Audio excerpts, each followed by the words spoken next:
اور ان پر جو ہے وہ یہ الزام ہے. تو دو قسم کے لوگ ہیں. تو زیادہ تر پی ٹی آئی کی جو لیڈرشپ ہے اس میں سے جو دوسری قسم ہے کانسپریسی والی اس میں اکیوز ہیں, ملزم ہیں. لیکن معاملہ یہ ہے کہ اگر آپ کو سزا ہو جاتی ہے تو 5 سال کے لیے آپ نااہل ہو جاتے ہیں. نااہلی کا مطلب یہ ہے کہ آپ ڈی سیٹ ہوں گے, آپ کو اسمبلی کی قومی یا جو ہے وہ صوبائی اسمبلی کی نشست چھوڑنا پڑے گی, یا سینٹ کی اگر ہے تو سینٹ کی نشست جو ہے وہ آپ اس کے لیے اہل نہیں رہیں گے. تو یہ بہت بڑا ڈنٹ ہوگا پی ٹی آئی کے لیے. پی ٹی آئی کو بہت بڑا ڈنٹ پڑا تھا اس وقت جب انہوں نے پہلے تو اسمبلیاں چھوڑی, قومی اسمبلی سے استعفے دیے, پھر اس کے بعد جو ہے دونوں صوبوں کی حکومتیں چھوڑ دیں, پھر اس کے بعد پی ٹی آئی 9 مئی کے بعد جو ڈنٹ پڑا, پی ٹی آئی بہت زیادہ ان کی لیڈرشپ اندر چلی گئی, وکلا نے لیڈرشپ سنبھال لی, اور اس کے بعد اب اگر سزائیں ہوتی ہیں اور پارلیمنٹیرینز کو سزائیں ہوتی ہیں تو یہ بہت بڑا ڈنٹ ہوگا, یہ بہت بڑا بونچال ہوگا, ہماری سیاست میں بہت بڑا جو ہے بونچال ہوگا. اس میں جو لوگ ہیں وہ آپ کے سامنے ہم رکھ دیتے ہیں کہ کون کون سے لوگ اس میں موجود ہیں. عمر ایوب ہیں اس میں, جو ان کے قومی اسمبلی میں اپوزیشن لیڈر ہیں, عمر ایوب ان کا نام ہے. اور اس کے بعد شبلی فراز کا نام ہے. شبلی فراز جو ہے 9 مئی کو ہمیں پتہ ہے کہ یہ اسلام آباد ہائی کورٹ میں موجود تھے جب عمران خان کی گرفتاری ہوئی, تو یہ بھی ان کا نام کانسپریسی کے معاملے میں آتا ہے. اس کے علاوہ زرتاج گل ہیں, مطلب وہ جو پارلیمانی لیڈر قومی اسمبلی میں, ان کا نام بھی ہے. اس کے علاوہ اعظم سواتی بھی اس میں ہیں جو پی ٹی آئی کے رہنما ہیں. شیخ راشد شفیق ہیں, مخدوم زین حسین قریشی ہیں.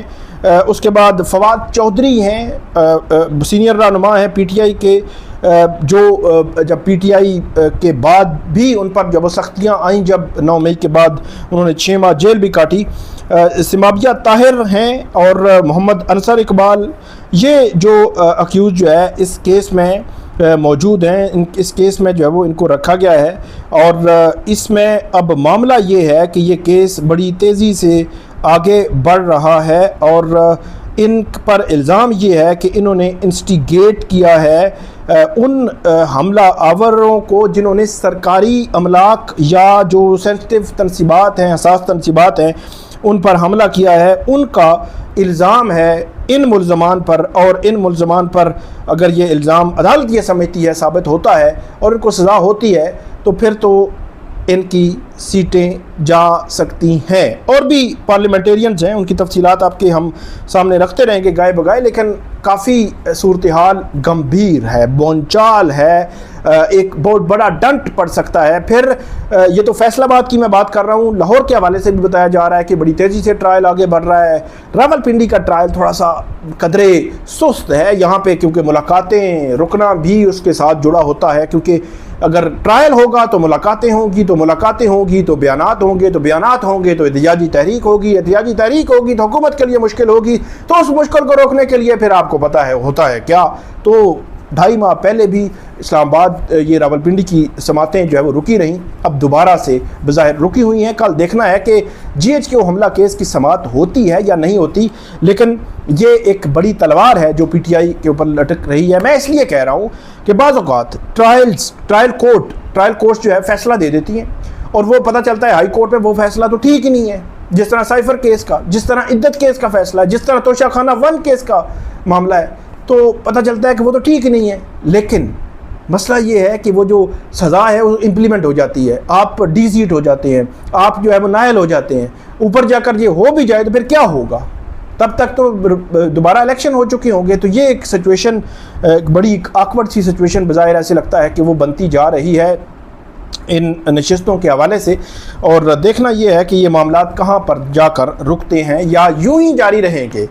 یہ بونچال جو ہے وہ یوں ہی جاری رہے گا کہ 2 سال 1 ماہ کے بعد بھی بونچال جاری ہے.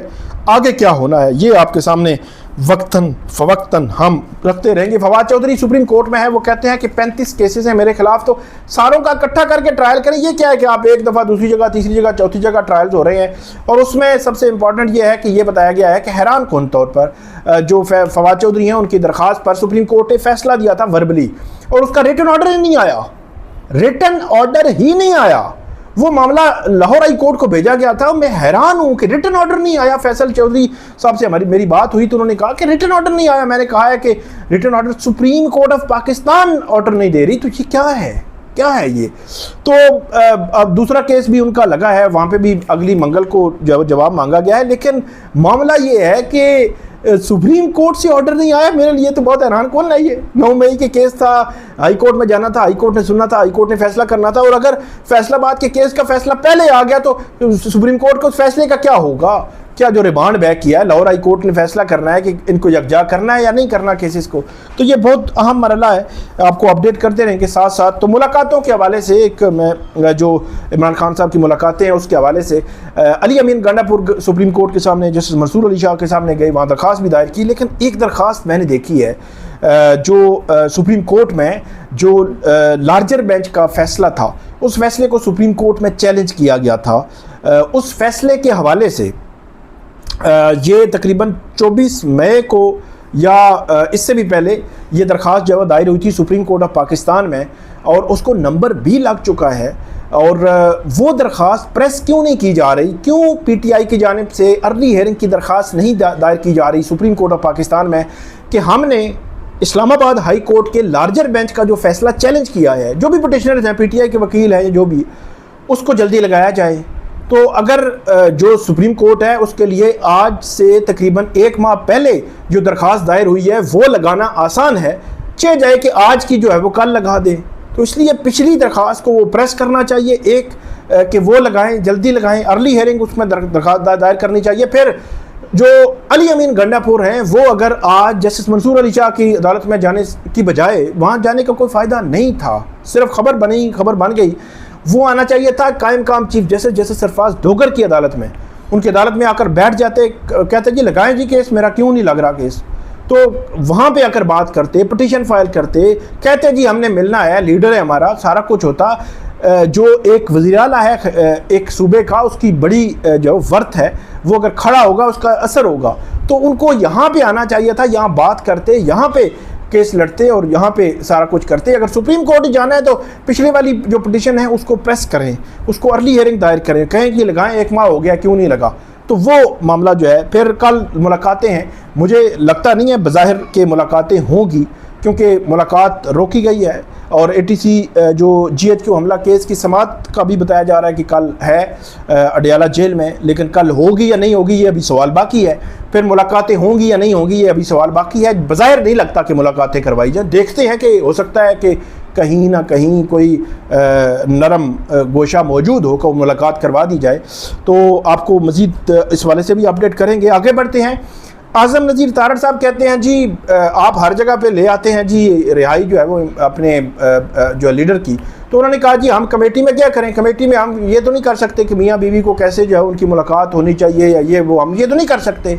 تو یہ اعظم نذیر تارڑ صاحب نے بات کی ہے، حالانکہ پی ٹی آئی جو ہے وہ کمیٹیز میں ہو، اسمبلی میں ہو، مختلف جگہوں پہ اپنے لیڈر کی کے حوالے سے معاملہ جو ہے اٹھاتے رہتے ہیں۔ پھر رانا ثناءاللہ جو ہے وہ یہ کہتے ہیں کہ عمران خان کو بات چیت کرنی ہوگی سیاسی قیادت سے، اور سیاسی قیادت ہی معاملات کو آگے لے کر چل سکتی ہے۔ تو یہ جو ہے وہ حکومت وقت کی جانب سے پہلے بھی آتا رہا ہے، لیکن عمران خان یہ کہتے ہیں کہ جن کے پاس پاور ہے، جن کے پاس اختیار ہے، جن کے پاس طاقت ہے، ہم ان سے بات کریں گے۔ اب دونوں فریقین جو ہے ان کا ایک اپنا سٹانس ہے، وہ آپ کے سامنے میں نے رکھا ہے کہ کیا ہوگا، کیا اس کا امپیکٹ کہیں پہ نظر آتا ہے ہمیں، کیونکہ کل 190 ملین پاؤنڈ کیس کی سماعت بھی ہے، وہ دیکھنا ہے کہ وہ سماعت کیا رخ اختیار کرے گی۔ نیب کیا کہتا ہے، نیب پچھلی ویڈیو میں ہم بڑی تفصیل کے ساتھ بیان کر چکے ہیں، کل آپ کو مزید اپڈیٹ کریں گے۔ ہمیں فیڈ بیک دیجیے گا، کامنٹ کیجیے گا، بہت شکریہ۔